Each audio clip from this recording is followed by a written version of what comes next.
Welcome everyone, I'm Jeanie Dean and this is the Milwaukee Theosophical Society June 2019 talk on underground worlds, ancient and modern.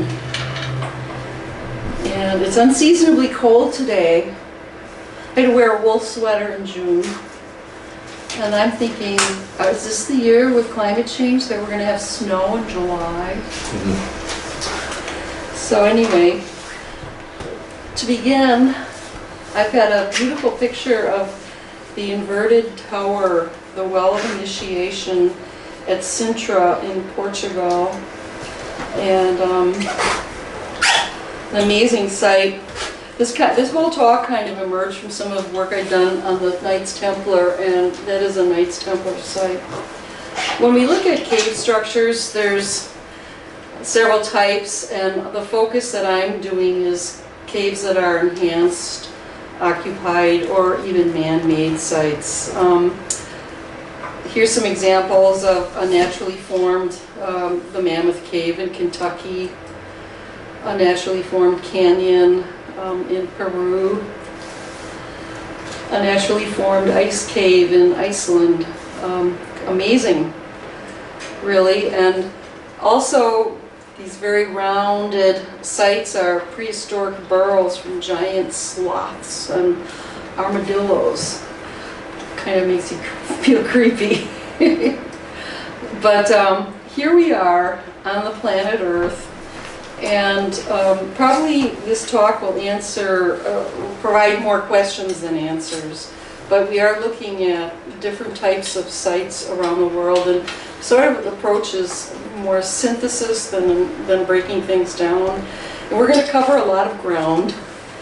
And I even make reference to Eratosthenes and his effort to measure the circumference of the Earth, 25,000 miles approximately. And in terms of ground, one of the things that's amazing that I started to learn is that the world is just covered with hidden underground facilities and sites. We have 197 million square miles of possible cave space. So again, the focus is going to be on man-made or enhanced cave structures. This is a picture of Lot's Cave in Jordan. And caves have been used for many purposes: habitation, nomadic shelter, protection, roads, funerals, burials, ceremonial, shrines, meditation, oracles, initiation, water and wells, mining, cities and civilization, provided infrastructure, records, libraries, safekeeping, art and expression, and of course geometry, the measure of the earth, and secrets and hiding. One of the first sites I'm covering is by an artist, Ra Paulette, in New Mexico. And this site, he started working in the 1990s, and he's chiseled 14 caves of this nature outside Santa Fe. I'm sure it would be something to behold.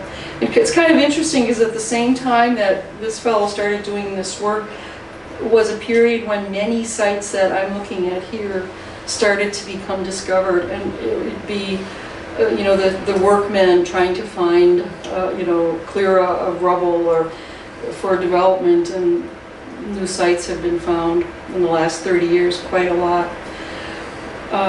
So when we talk about caves, we of course cave painting and the ubiquitous caveman. And these are some famous images from the El Terma site in Spain, the bull, and the Chauvet site in France, which is rumored to be 30,000 years old. The horses, I guess when acoustics, when at a certain point in that site, you can hear the hooves of the horses. Ardale, which is this site, has some very interesting human drawings in Le Caux, France. This is not comprehensive, it's just a small little sample. And when we think about Aboriginal art, Australia is one of the great sites for that, and this is an example of a very interesting piece of artwork. But in Kakudu there are 5,000 caves with cave drawings. And their tradition is, you know, it's been very primitive, if you will, and they have an oral history going 300 generations. So we don't see a lot of formal sites in Australia, but cave paintings are very strong.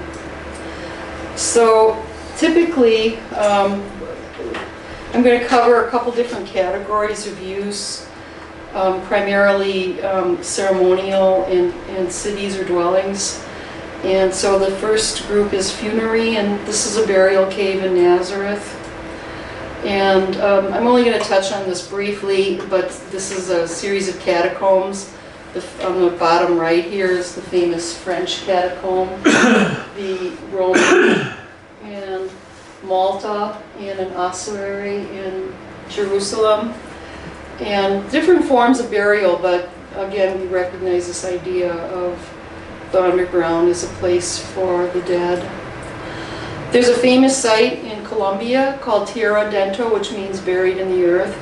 And it has a unique feature of these spiral staircases that enter into the cavern, and then these beautiful rounded chambers with drawing, often in black and white and red. And it's a very common theme throughout the world, these same colors, and perhaps it has something to do with that they were available easily from plant matter or even rock matter, that those color schemes. And some rock drawings, and also signs of a very sophisticated culture. Some of this site are as old as things in Peru, places in Peru. And there is this group of standing statues. This is one of them, called El Tablón. And usually these places are entered through an opening in the ground that leads to a spiral staircase. Part of what they also did was a two-stage funeral where the body was decomposed and then placed in chambers inside these sites. Some of this is very similar to Newgrange in Ireland, which is halfway across the world, and a similar idea of the staircase, the spiral staircase, and graphics. Here the symbols are more geometric, the famous trifoil, and instead of holes in the ground, there are these giant cairns and monumental sites at Newgrange. Also, Newgrange has been associated with astronomical sighting, and so here we have in the corner a long place where the light shines in, illuminating particular events, either the solstice or the equinox, and also rounded chambers. And this is a map of how long the Newgrange site is. I've been very blessed to have the opportunity to know two people who have been keepers, storytellers in traditional from Ireland, and have access to these sites, and have told me amazing things about this place. So again, here's an image of one of the megalithic passages at Newgrange. Another site is the Hypogeum of Malta, and Hypogeum means buried underground, and Malta has been a place of much mystery and history, if you will. It also has rounded caverns, and then an entry with very small portals, and with squared off entrances. And again, the same ideal of spiral staircases, main chamber. At Malta there were some 7,000 skeletons found, so this was definitely a burial site. And it has been known through the centuries. It's dated to 4000 BCE, so it's one of the earliest sites in the world. And again, it also had red ochre and black pigment spirals. And it's known for its acoustics. Some of the chambers. In that previous slide, there was a window, a portal with square notches in it, and this site is loaded with them. They believe it was part of oracle readings or some other kind of ceremonial practice. And this area of acoustics is something I'm pursuing in a future talk. And there's the proverbial fat lady, which was known to be honored at this site, also holding the libraires for the labyrinth. So the next type of site is secret shelters, places of escape. And I've got the Jesse James hideout pictured here, which is at Hannibal, Missouri. I don't know if you're aware, but Jesse James was part of a secret organization called the Knights of the Circle, or Knights of the Cross, and they were involved with raising funds for the Civil War, for the secession of the South. But he was a true believer. He was more of a zealot than he was a criminal.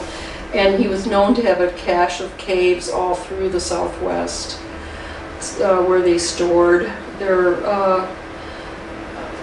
ill-gotten gains and stayed. Some other sites that have been used by criminals is the Hellfire Caves. I don't know if they're criminals, but this is in England, and the Hellfire Club was kind of the precursor to the infamous Aleister Crowley circle. And in the 1700s, Francis Dashwood made it the clubhouse for his secret society, high-ranking noblemen, where they had orgies and rituals and black magic. And Ben Franklin was a member of this group. And quite an array of sites there. Another one that has sort of a history of infamy is the Sherwood Forest, and there's the Robin Hood and his merry men were known to have made escapes in and out of the forest through the cave network in Nottingham. And it's quite a history. Perhaps this was also a place where Christians hid during the time of the Restoration. Another cave site associated with highwaymen is the Fola Cave in Belgium, and a similar labyrinth of grottos formed from black volcanic rock used since the 2nd century BCE. And there was a highwayman named Robin Hood, or rather Pierre Cohen, who made his exits and entrances through this cave and was eventually caught. In Israel is called the Land of 1,000 Caves, and it's been used for thousands of years. Quarries of granite and other heavy stone for burial storerooms, hideouts. And this one picture is believed to have been a dovecote, so this is where the doves were being raised. Throughout history, the Christians hid here, the Jews, when they were fighting the Romans, hid here. But it's a huge network of passages. So this idea of caves as tunnels and roads is something that is an ongoing theme, and this is well known also in the Peruvian Andes. And Eric Van Doniken talked about it in one of his books. He has some interesting things to say.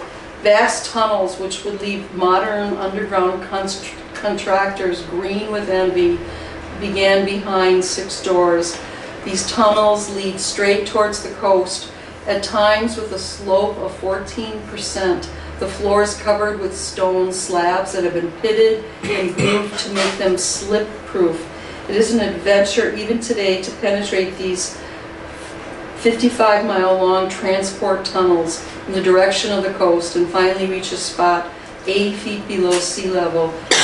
The great ocean lurks at the end of the underground passage, so called after the island off the coast of Peru. So this is just amazing to even consider, and the age of these sites and how they were formed. So we're going to transition to cave dwellings. And I don't know where this site is. One of the well-known worldwide sites is in Bulgaria, and they claim that some of these cave sites date to 70,000 years. Megara and Devashatka are near each other, both abandoned, but again, complex tunneled structures with a long history and cave drawings. Now famous for the wine that ages in them and the bats that live there. And Cappadocia nearby. And if there's any place in the world that has an array of tunnels and cave dwellings, it's Turkey. It's almost unfathomable how many sites are here. And Cappadocia, this is a map showing 8 layers. Only 8 are available to be viewed, but they estimate that this site is actually 18 layers deep, and that it could have housed 20,000 people in a city underground. It spans centuries, and so it's been a work in progress, if you will. There's different renderings of eras, but it's like it's continually being revamped, and this formal entrance site is one example compared to these more primitive places and this archways and even vaults. Some simple information is that it was only discovered in 1963. 50 ventilation shafts were identified, 1,000 small air ducts. There's 8 kilos of passage links in Derinkuyu alone. And it's believed that because Turkey is this crossroads between Asia and Europe, that it's just been this vulnerable place, and at times it's just been too dangerous to live there, and that the reason people survived was because they went underground. Turkey was attacked by the Hittites. The Phrygians are believed to have been one of the ones who originated these subterranean cities in around 1200, or really developed them in 1200. The Persians conquered the Armenians, the Syrians, and the Greeks, the Romans, later the Muslims. So there are people always at risk living in this area. The site itself has these gigantic rollable stones that cover the doorways and entrance, can only be opened from the inside. And there's an incredible system of infrastructure that can support people living here for substantial periods of time. Water, air, and even livestock, were sufficiently maintained in Derinkuyu. Here's some images. And it just staggers the imagination. How did they do this? Nearby is another city called Gorim. It's a little different in the style. It's in these what's called fairy chimneys, and this was from prehistoric volcanic eruptions that solidified into a material called tuff. And that site in Belgium also it's a very soft material, so it's easily carved. And so this has become another city. This was only discovered a few years ago in 2013. That this was again a multi-level city with everything you could imagine: kitchens, wineries, chapels, presses, and all kinds of gear and artifacts from the Ottoman Empire. Another site that's a little less complex is the Nok Caves of Togo, and the Moba tribe was developed this place to hide from slave traders in the 1800s. and the word nak means hidden, so it's a hiding place. It's in Lesotho, Africa, in the south. The Komi people have made caves, and it's a National Heritage Site. Beautiful coloring, and caves are actually can be kind of comfortable. Maintain a stable temperature. And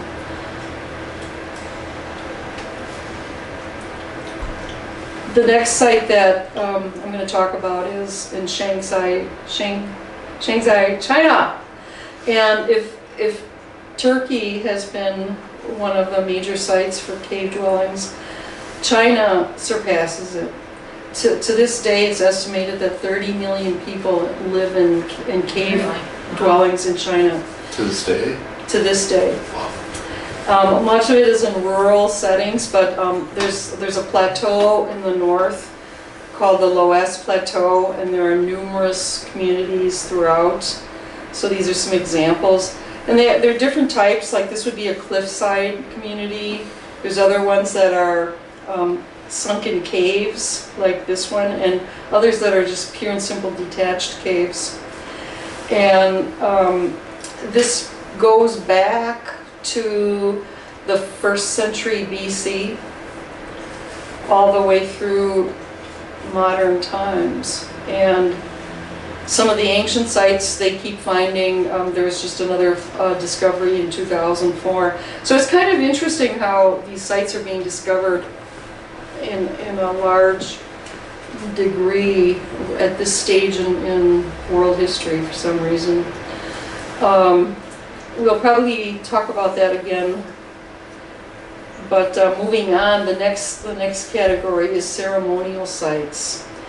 And there's a tradition associated in the West particularly, but worldwide, of the idea of sites being called earth navels. And the Greek word is omphalos. And it's often these sites will be marked with a thimble-like shape that is indicating the earth navel. Sometimes it's wrapped with a python or a cord indicating the umbilical cord. So they're associated with the mother goddess, fertility, the python snake, the serpent, the flood, the Eleusinian mysteries, geometry and astronomy. And some of they're often associated with the great pairs of Isis or Osiris, Tammuz and Ishtar, Ceres and Bacchus, and Demeter and Dionysus. Sacred naval sites can be seen at Karnak in Egypt, Delphi in Greece, Delos, Dodona, Jerusalem, Allahabad, India, Mecca, Eridu in Sumeria, and even Angkor Wat. The Peruvian capital Cusco means navel, enacted as such for the Inca Empire. There's lore at Karnak in Thebes, which is actually the Greek word for the Hebrew word for navel, which is Thebe. So even to the Hebrew and Egyptian residents, it was considered the navel. But here you see a wall painting at Abydos with there's association with this two birds and the omphalos symbol. And in one story, the two doves leave Egypt. One goes to Greece and the other to Libya, and that's where they arrive was at Delphi, and another sacred site, Delos, at Libya. There's a mythology of Zeus sending two birds, two eagles, to Earth, and where they converged was at Delphi. And there's a relationship of these sites to the distance from the equator, which has to do with geometry and Earth measure. The Pythos symbol is very important as well, because at Delphi, where the Greek oracle occurred, the name of the oracle was Pythia, and the site was sacred to Apollo, and his mother was Leto the swan, Apollo and Diana. And Hera tried to harass Leto and keep her from having the children.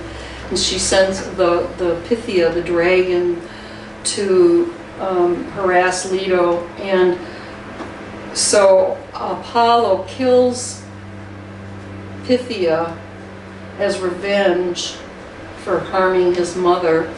And then Apollo takes over the oracle at Delphi. And so then again, that's associated with the python coiled around the navel.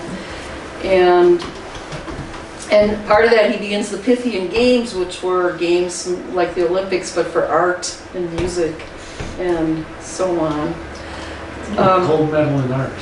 What was that? A gold medal in art. Yeah. What do you call it? And they also had racing, but so you still had to have some vigor.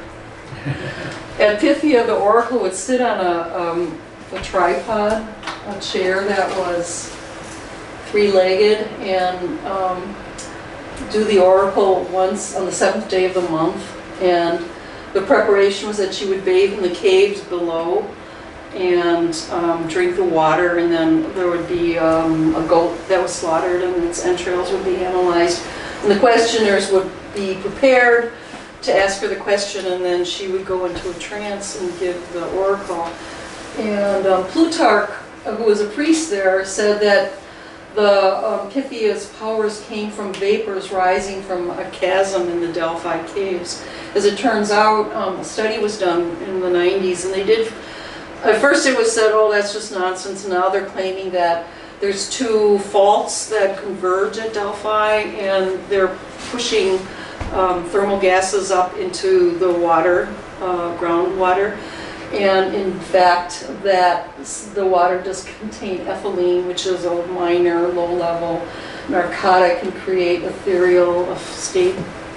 So that perhaps bathing in this water and drinking it caused the oracle to be in a hallucinogenic state.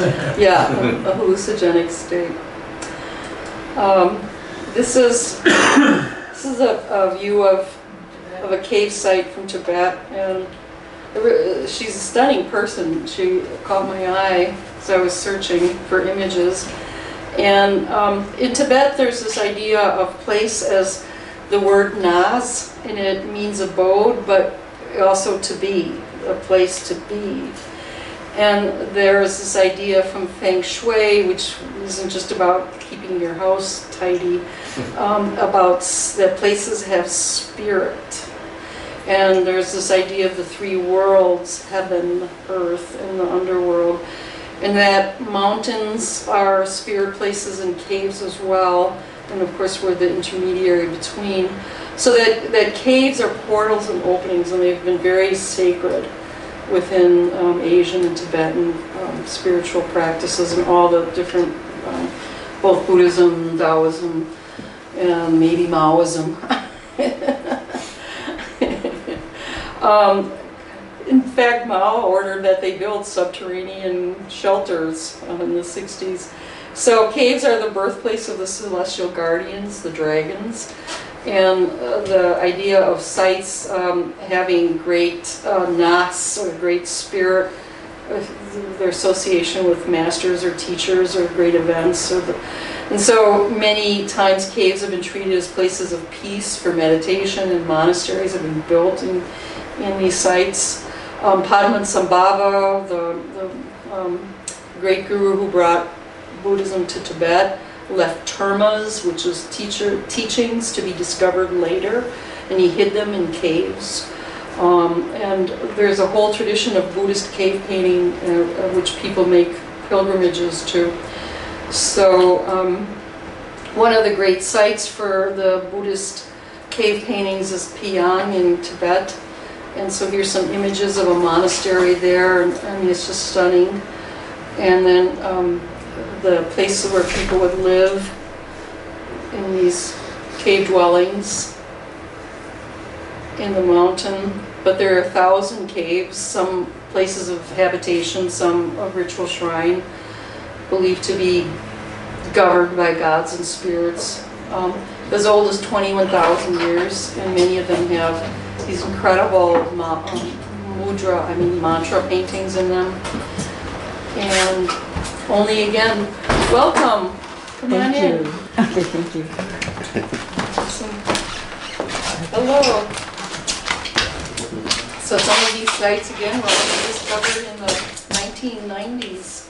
So we're looking at Tibetan cave sites. And continuing with other sacred sites, Chislehurst Caves of London have a depth of 100 feet.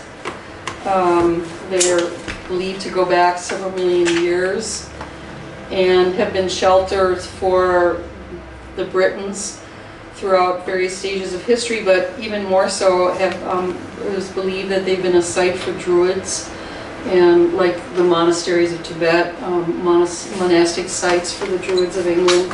And these cave carvings indicate some of that. And here the site was also a World War II shelter. Another site that is significant in this type of ceremonial is the dolmens. They're throughout Europe, and so I just have one example. This is from Andalusia, Spain, and I mean, incredibly beautiful. And the dolmen sites are known for their lintel and dome structure. So you can see the lintel over the door here, of the entrance there, and the, again, a lintel across there with sort of rude pillars, and then the rounded caverns. And so this was a common kind of style in the prehistoric era. Another site that has been known for its religious, and we started out this section talking about naval sites, earth navels, and omphalos, and Cusco, Peru, certainly its name means earth navel, is an important representative of this in South America. I mean, here you can see this beautiful stepped site built into the mountain. Here's an example of this very unique type of stonework that has been observed everywhere, and it's talked about quite a bit, where they're irregular, quarried, but squared off, rounded, squared, but they're not uniform, and they're structured in such a way that they give these sites more stability than if they were squared and uneven. And so they've withstood time and earthquakes.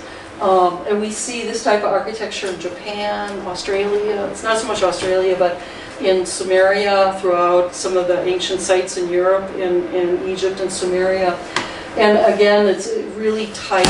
There's no use of mortar, and it's almost a variation of the lintel structure we just looked at in the more primitive lintel structure in Europe. And this is again going back at least into 3,000 years ago at the time of the pyramids. I mean 5,000 years ago to 3,000 BC. Here's an example of an interior with these large cavernous rocks, and a site that would have been a very terraced and a citadel. Part of what's interesting about Cusco is that as the navel, there was it was considered a center point, and there are all these roads that went out from Cusco and laid out the land in every direction. The network extended all the way to Ecuador and Chile. This is a small site within the area of Cusco called the Temple of the Moon, and it's an underground site that was built into a mountain. And I think that other picture was a similar example of that.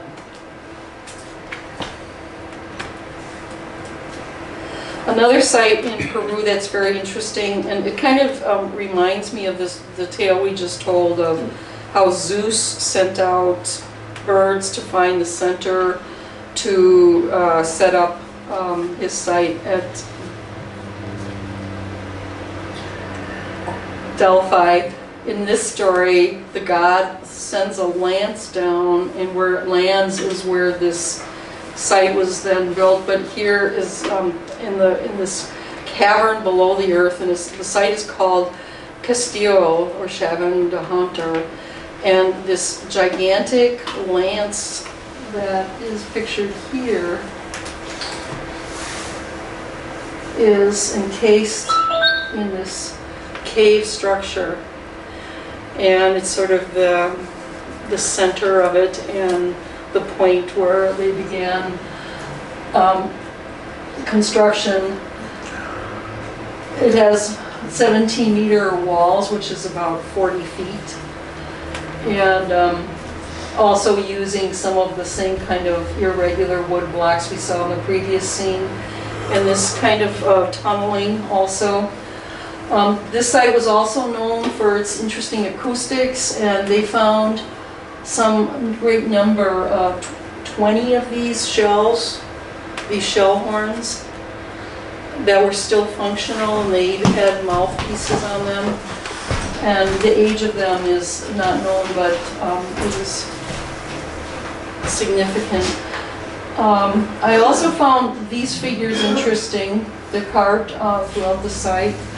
And in looking at Sumerian sites, there's this fellow, his name is Gudi of Lagash, and he's represented quite a bit. And I've looked at a lot of Sumerian artwork, and I'm wondering what's going on in these pictures.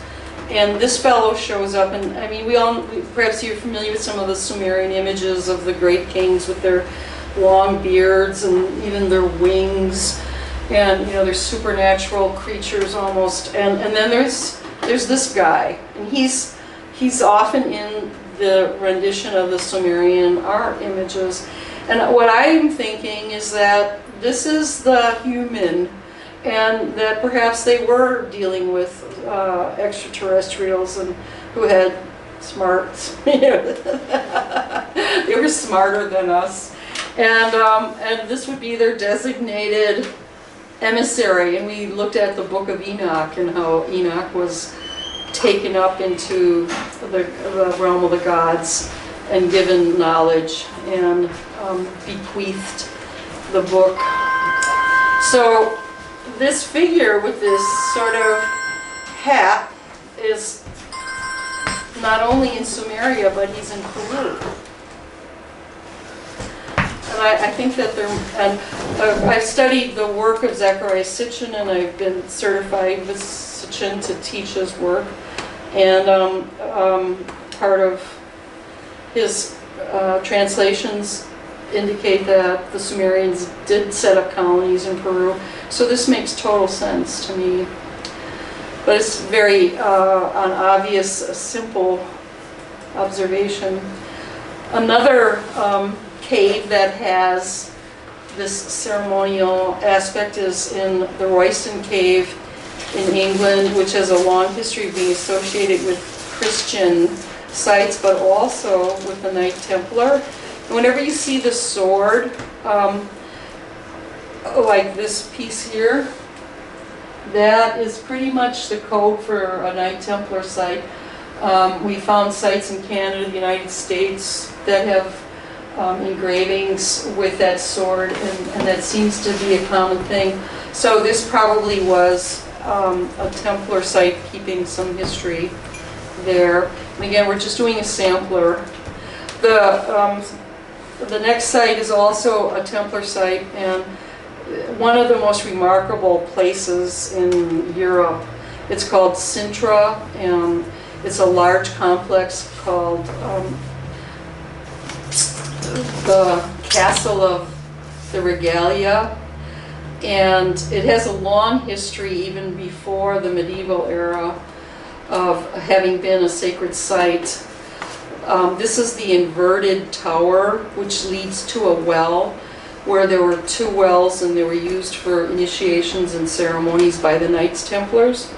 And the stairway winds down 9 levels, and is believed to be a death rebirth allegory.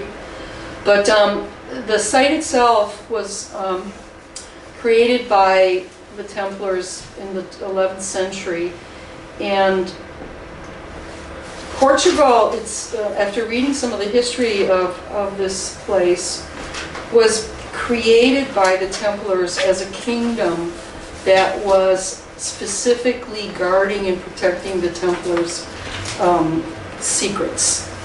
And it was not, and the king, the first king, Alfonso, was a Templar, a high-level Templar. And so this is where we have this tradition of the Portuguese geographers and map keepers and keepers of the wisdom. And of course we know something of the Templars, that they went to Jerusalem, established a kingdom for a short period, and did archaeological expedition for about 10 years in the Temple of Solomon, and then they found something, and then they dashed off and went to Ethiopia, which we'll hear about a little bit.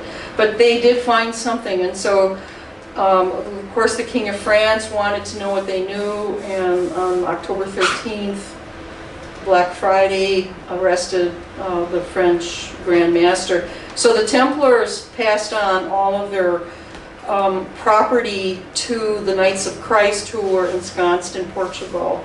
And so this site has been is very significant, and it kind of carries on a tradition that goes into prehistoric times of grottos, caves, tunnels, and such. Here's the castle. The place has been called the Garden of Secret Tunnels, but this is overlooking the Atlantic Ocean here. This is another view of this inverted well that goes down to this point here, which is a compass and a place of ceremony. Here's one of the openings. Here's a castle. So you guys are laughing. So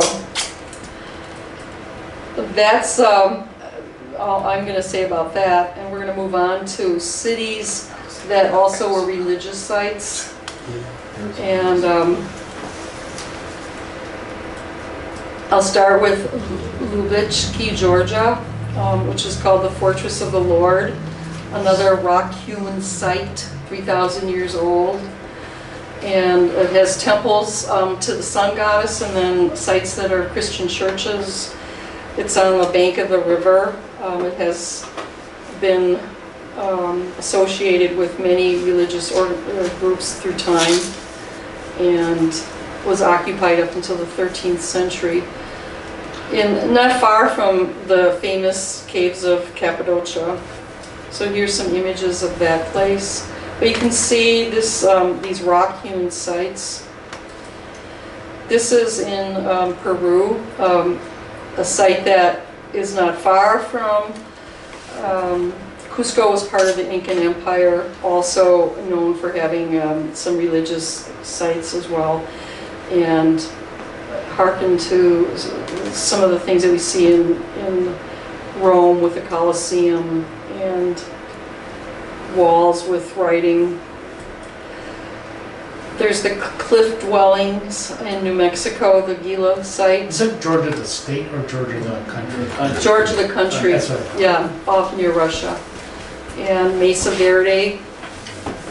It's interesting how handprints are so common in cave drawing. And I live next door to a family of a lovely family of many children, and they call me whatever. I'm their auntie, and they came to my garage one day when it was really muddy and rainy like today, and they all painted their handprints on my garage, and it stayed through the whole season, and there's still some slight bits of it on the wall. I thought, so even modern kids like to do it. Another site is this in the Nepal, the Mustang meditation shrines. And truly there's something about being in the mountains that's amazing. So within these deep gorges and these cliff faces is also a site that dates back 3,000 years of monasteries and the Buddhist tradition. And here are some of these. It's just again amazing. How did they get these cliff dwellings there 3,000 years ago? How did they get up there? And here's an example of the treacherous approach that you have to go through just to get there. And this is your abode, the place where you be. And also paintings of much more sophistication than, cave figures, but the Buddhas. That site is off limits to people. It's been for several decades now. This is a site not far from there in Pakistan, the Balochistan cave city, which is a similar kind of place, and also a place ridden with war. These are some people being arrested. But this is a gathering right in the cave site. It looks like that's a Shiva Hindu gathering, but I can't be sure. And Was Pakistan created for the Muslims? right. Yeah. But there's still conflicts. Yeah, Right. that's why it was created. And this site here is the caves of Loltun, a place that I've been, and near the pyramid of Etna, known for its cenotes, which are underground water pools, and rock carving, and the roots of the trees in the cave itself, mystical places, and where people go for purification, and this recognition of this connection again between heaven and earth below the underworld. And this is a place where I was a guest and helped fulfill a Mayan prophecy. But that's another story. I'm going back. Yes, it had to do with cleansing the pyramids. So we're leaving sites that were a combination of spiritual and community cities, and going forward to sites that are megalithic sites. And that's a pretty gigantic sarcophagus there. It's as tall as a human being, and it's at Abydos. We'll come back to, actually it's at Saqqara. So the first site we're going to look at is Abydos, which is known for the Osirian, an underground chamber where a major burial of the god Osiris was. And Sir Norman Lockyer, a little known but incredible scholar, archaeologist, astronomer, actually archaeoastronomer, called Abydos one of the holiest places in Egypt from the earliest of times. And there's been this enigmatic underground chamber associated with the Nile and the royal graveyard. Abydos is important also because it's where Seti the First, one of the great pharaohs, built the Valley of the Kings mortuary, and also his own house, which he called the House of a Million Years. We don't need to go into his history, but he's the son of Ramsey. Karnak, his father's vision of the hypostyle is there, and Abydos has some of these amazing images. This is where we can see the pharaoh here being handed something, and then there's a hook on the end from Horus, and this is Horus. And over here, the ibis is giving the pharaoh another ankh, and he's holding these hooked instruments. And here's an emanation of Horus again, and the pharaoh with the double crown. You can see closer in this image here, this transference of the ankh to the nose of the pharaoh. And all of the images of Akhenaten and Nefertiti show this, that the rays of the sun are coming directly to their nose in these ankhs. And is that because they extracted the brain through the nose? No. That's an interesting question, but it seems like they're, to me, it's it like a nose nobody's ring? got a clear answer. But the one claim that I saw was that Akhenaten and Nefertiti were claiming that they were God, and that's where we see the origination of this whole idea that migrates down through Caesars claiming apotheosis and godhood, that they received this purified energy from the sun and then they transmitted it to the humans. And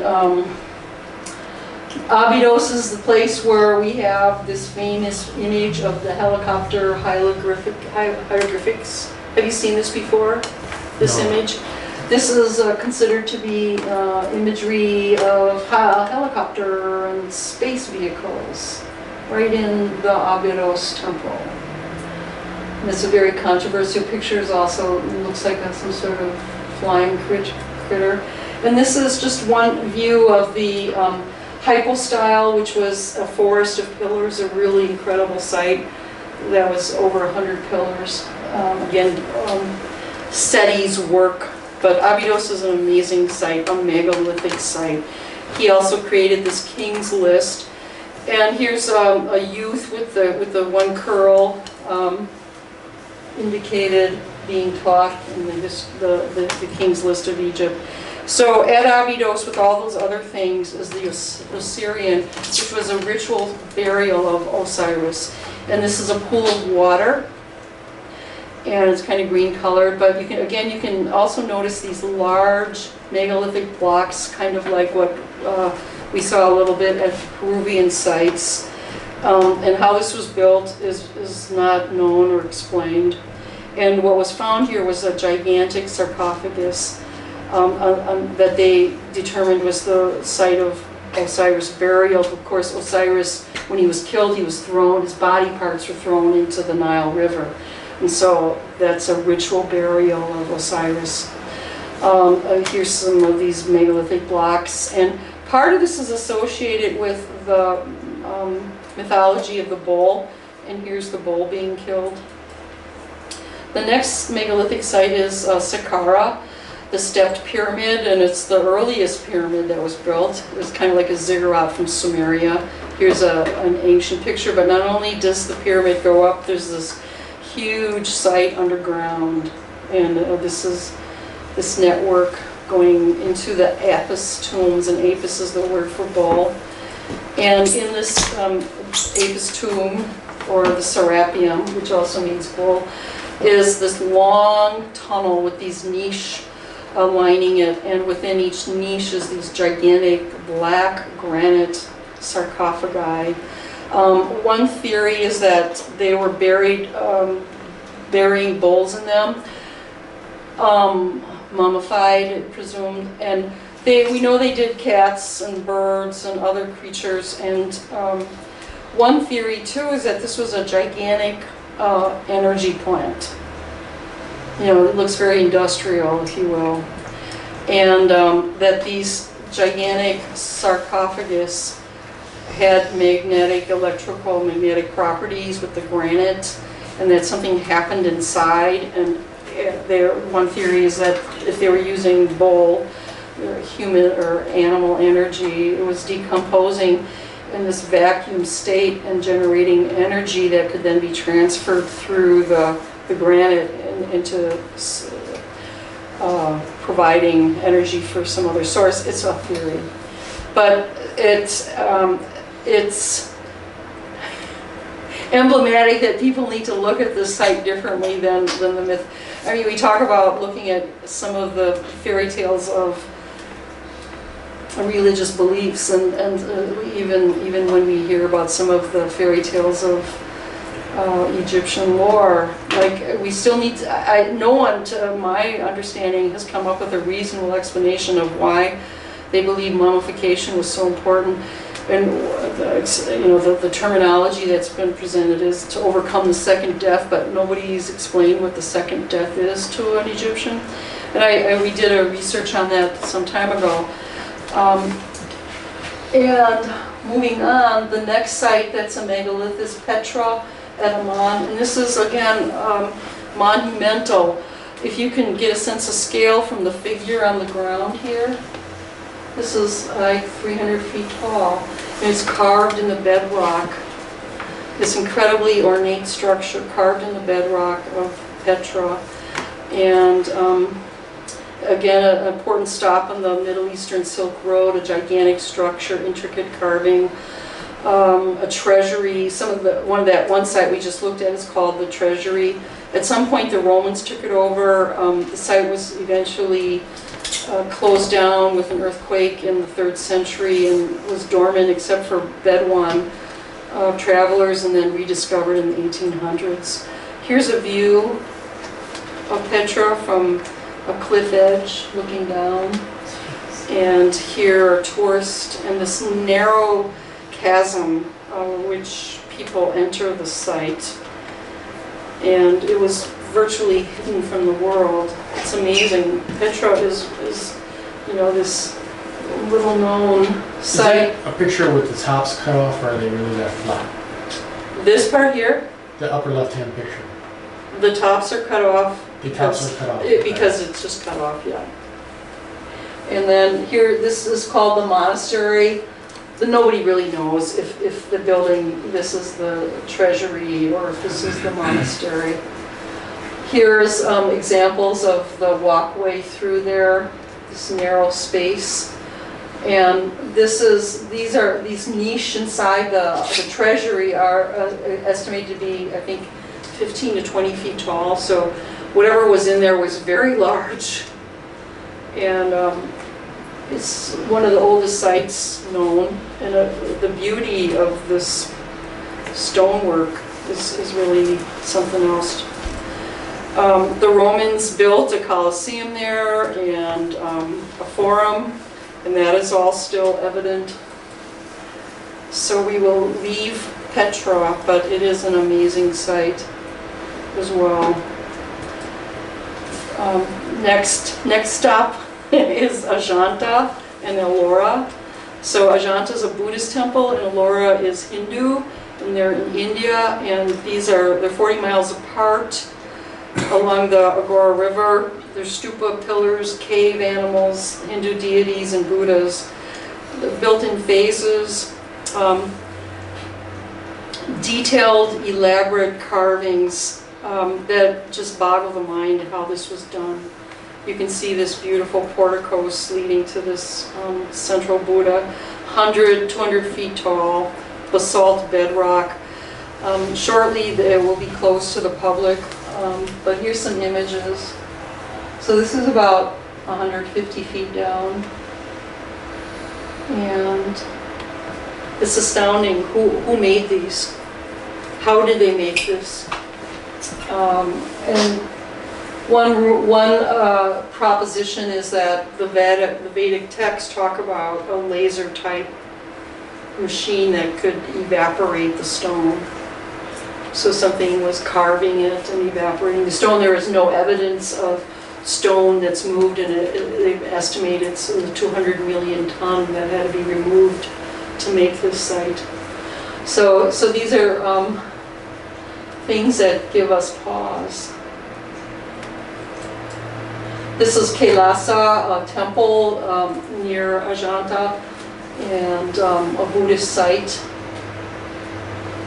Again, it's just staggering, the sheer monumental image of it. Here's some of the images in the Kailasa Buddha temple. 380-ton stone would have to have been moved. There's 34 temples. Again, untranslated text explaining how it was done, but nobody can translate it. They believe it explains. This is Ellora, which is again a Hindu site, very similar and just a few miles away. So these are Shaivite figures. Gigantic proportions. This is a typical Shaivite temple complex. In India, there's some 20 rock-hewn temples. I just listed them. A similar nature, smaller scale. I like this one here with this deity who's very nonchalant. Probably seen him at the soccer game. Very cool dude. Anyway, moving into another era and another place, Ethiopia also has rock-hewn structures. And if you look at Petra seems to be rock-hewn the way Ellora and Ajanta are. And I mentioned the Templars earlier, and this site is known to be related to the Templars, that the Templars came to Ethiopia in the 13th century and were involved in converting the king Lalibela to Christianity, and upon which they went and built these 12 churches. And these are, again, hewn out of the rock. So you mentioned the Templars in these caves. Yeah. Is there any relation to the Freemasons, between the Templars and Freemasons? Well, in the Portugal site, the Freemasons now have taken custody of that, the Castle Regalia, and it's recognized and acknowledged. But that's a Freemason site, so in that respect, that place shows a direct lineage. But it could be said, oh, they sold it, and it was just a financial transaction. But this is really amazing. These are of a much smaller scale, but at the same time, a sense of devotion and spiritual wonder accompanies all these sites. Here is some of the drawings inside, the murals inside, and this is very Templar image. The beautiful, exquisite workmanship.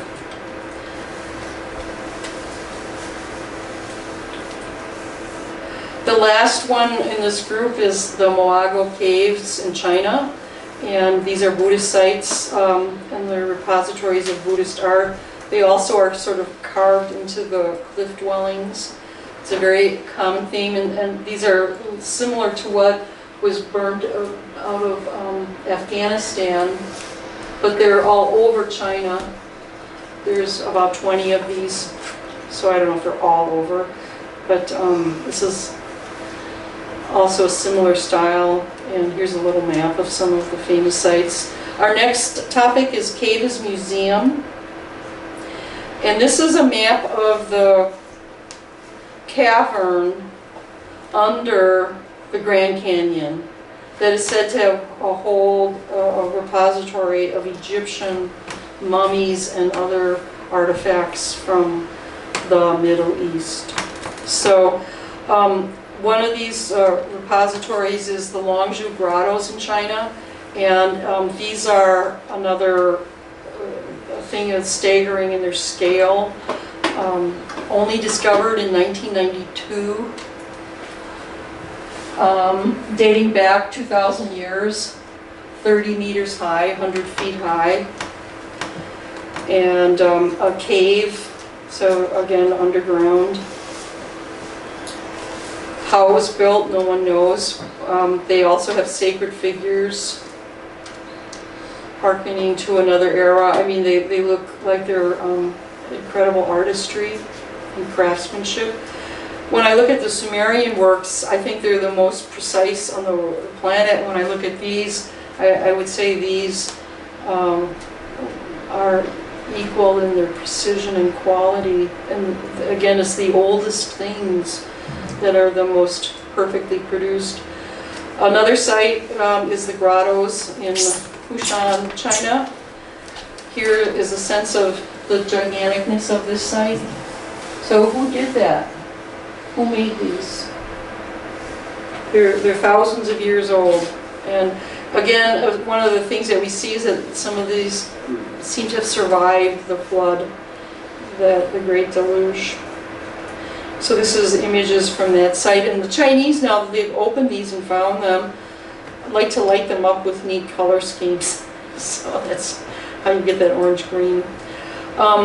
A site that's a little less dramatic is the Cave of the Teos in Ecuador. It has a most strange, unseemly set of circumstances, but it begins with this gigantic talisman, kind of like what we saw in Peru. But this cave site was known to have a library of metal books and information in cuneiform or hieroglyphic language that, again, was very old and sign of a hidden stash from before the flood, from the Middle East, from another race. And there's this character, Bishop Crespi, who is in Ecuador in the early 1930s and learns about these caves through his explorations on the river, and comes back some years later as a bishop of the Vatican. And then through his great largesse, the Shuar Indians start bringing him tokens of their appreciation, things that they carried out of these caves. And he collects this museum, and at which there's a fire in 1962 and all of the artifacts are gone. Nobody knows what's happened to them. There's just incredible controversy about it. Some other players come into the story. One, Moretz, who's a Hungarian, and in 1969 he gets a concession from the Ecuador president to do an exploration. And in 73, Eric Donican writes a book about it, Gold of the Gods. In 1976, the British Stan Hall leads an expedition, and Neil Armstrong, our intrepid astronaut, is part of that. And so there's a record of people having explored these sites, and there's a photographic record. Some of the estimated time of this was anywhere between 48,000 to 12,000 years of some of the materials there. So here's what the site looks like inside. This is Father Crespi holding some of the tributes they brought him. Here's the crown on his head. Here is a metal plate with Sumerian figures on it. Or here's an Egyptian style. This is Neil Armstrong. Another pyramidal with hieroglyphics, Sumerian Egyptian figure. These are tablets like cuneiform, a clay tablet like the Mayan kind of calendar. This is a picture from the 1976 exploration. And so all that's left is photographs, and the top picture is this crown that apparently is quite large that was found. But there's very little testimony on what was there, a written record, but there is quite a bit of oral history on it. So von Daniken said he didn't get to see the actual cache. He was taken into the tunnels and the labyrinth. There's a series of portals to get into this place. The passages all form perfect right angles. Sometimes they are narrow, sometimes wide. The walls are smooth and often seem to be polished. The ceilings are flat and at times look as if they were covered with a kind of glaze. My doubt about these, so the tunnel vanished as if by magic, and I felt tremendously happy. But a monumental place indeed. The last piece is the Enigma of the Sphinx. So here we are at the Giza Plateau as rendered early part of the 20th century.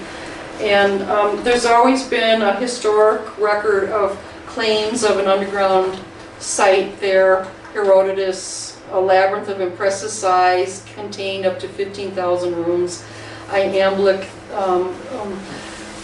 who was part of the Alexandrian school, this entrance obstructed between the forelegs of the Colossus was formerly closed by a bronze gate whose secret springs could only be opened by the Magi. In the belly of the Sphinx were galleries leading to the subterranean part of the pyramid. Now this image here is the Grand Gallery of the Great Pyramid. Some people have speculated that under the pyramid complex, really it's a water management system. We keep coming back. If you're going to have a city and a civilization, you have to have water management, and that's one thing the Romans showed us with the aqueducts. Here's more history, Arminius Marcellinus inscriptions. I like this one from Masudi. Robots destroy all except those who by their conduct are worthy of admission. And I can add to that, I once did a telepathic entrance into the Vatican, and immediately a telepathic probe recognized me and was in my room saying, "Who are you?" I don't know. I mean, I'm just telling you what I saw. Let's go on. We're running tight on time. Excavations at Giza in the 1800s. This is a picture showing underground chambers at the site. There's this whole lore of things being found and denied by the hierarchies and the powers that be. But Henry Salt found an entrance near the Sphinx.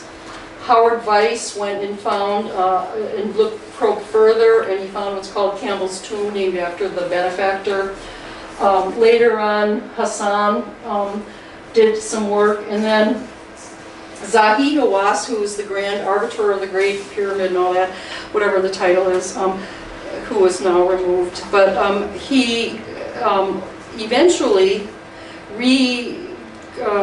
committed to some of the studies that Hassan had done, and they did find an opening, and they did a big television series on it in 1999, and I happened to be there, and I had the great, Zahi Was named it the Temple of the Tomb of Osiris, and I was actually the person who gave him that name in conversation, because we were talking about how it was like what was at Abydos, and it was like the Osirian.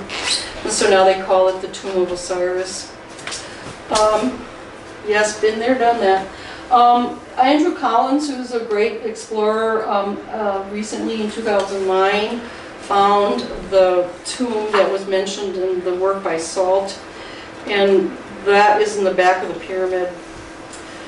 What's interesting is Zahi Hawass, who had done the TV show about the Temple of the Tomb of Osiris, denies the other vault that was recently found by Collins, and says that they don't exist, when in fact he's done all this work showing there is a vault, and here he is. Here's Zahi Hawass going into the vault under the Sphinx. So again, we don't have a lot of time for details, but this is rendering of images at the site. This is the temple of the Tomb of Osiris. Some people have pointed out how within the Great Pyramid there's this whole subterranean complex coming out of the pyramid itself. This was the tomb of Osiris, originally described in the 1800s, and here's the opening that Collins found. So we'll leave that, and here's a cartoon about it. And we're going to talk a little bit about the enigma of the Sphinx. And I started to, as I looked at this, because we're going to the Grand Canyon, where there is said to be a chamber similar to what's under the the pyramid site. And I'm starting to think that the X marks the spot, that the Sphinx is the marker. But I searched for sphinxes around the world. There's a Sphinx at Argentina and the pyramid site. This is a Sphinx in Indonesia, which is kind of crude, but maybe eroded. This is a Sphinx in the Gobi Desert that is well recognized and acknowledged. And you can see in this picture evidence of what would be structures, legs of a structure. This is another view of that Sphinx. Here's the famous Sphinx of the Balakostan, and we looked at the people in Balakostan living in the cave sites still today. But this is how the total site looks. There's the Sphinx, and there would be a pyramidal structure, a temple. And again, these are kind of secrets and hidden things have gone to the way of history and erosion of time. This is a Sphinx in Romania, where they've been found to be, through satellite observation, strange emanations coming out of the area that led to the CIA, the Pentagon, with the Romanian secret ops, sending in a team where they found some sort of holographic machine transmitting images and some sort of plasma field that was deadly to the soldiers who went in. But this is an image of what's inside. And this is a drawing of this plasma field. Again, this is pretty heady stuff. Moving on, here's a Sphinx formation that an intrepid traveler found in Utah, and this is a famous one in Arkansas. This is the old man of the mountains in New Hampshire. It's really quite a small figure. I don't know if it is a Sphinx, but being thorough. And finally, we get to the Grand Canyon, and this is called the Sphinx of the Grand Canyon on a postcard from that early 20th century. This is one of the only photographs you can find by Alme, and another one here in the South Rim Sphinx. So there's the Sphinx marking the spot. In the 1800s, they were very aware of it. And in this cache, there was found Buddhist statues, hieroglyphics, mummies, Egyptian deities, a granary, urns, tools, gold, and such. The story is, all quoted here, G.E. Kincaid was hired as an explorer to work with anthropologist Jordan, who was hired by the Smithsonian to follow up on work by Donnelly, who had said he had found this cache. And Kincaid, Donnelly said he found the cave. Kincaid finds this opening, and there's quite a lot on where it is and so on, and it's closed off now, and found this incredible cache in there and sent it back, wrapped it all up and mailed it back to Washington, of which now the Smithsonian denies the existence of the cavern, the artifacts, and they say that Kincaid and Jordan were not employees. However, Jordan was a contractor and Kincaid was a contractor to Jordan, so they did exist. And here's a newspaper story about the discovery in 1909. So, could be like Facebook though. Well, You never know what's in the news. Well, I don't think things are so crazy, and I mean there's a lot of claims that come up, but this has been, there's more than just the one newspaper article in the Arizona Gazette. David Hatcher Childress, who's been writing, and he's a publisher in this area for 30 years, he was the first person I saw present this, and it's pretty solid. So to close that, contemporary cave places. This is the Cumberland Caves where they have bluegrass concerts. This is the caves, the Bamiyan caves in Afghanistan where people are still living today, and this is where the ancient Buddha was removed. I love this picture of these children in an abandoned cave site or an abandoned, trying to learn. Here's a cave temple in Malaysia. A sinkhole garden in Australia, still being maintained. These are some caves in modern world. This is in Krakow, Poland. This is the Beijing Underground, which was built by Mao Zedong, ordered for a nuclear shelter, and where thousands of people live. Here's the doorway. This is the Riso Montreal subterranean subway mall. It runs for miles, 20 miles, and it's been around since the 60s. And most major cities of the world have some sort of underground city within them, especially if they have a subway system. This is one of the more beautifully arranged. But finally, this is Subtropolis. This is built by the Lamar Hunt of the Hunt family of Texas, who hoarded this over. And it is a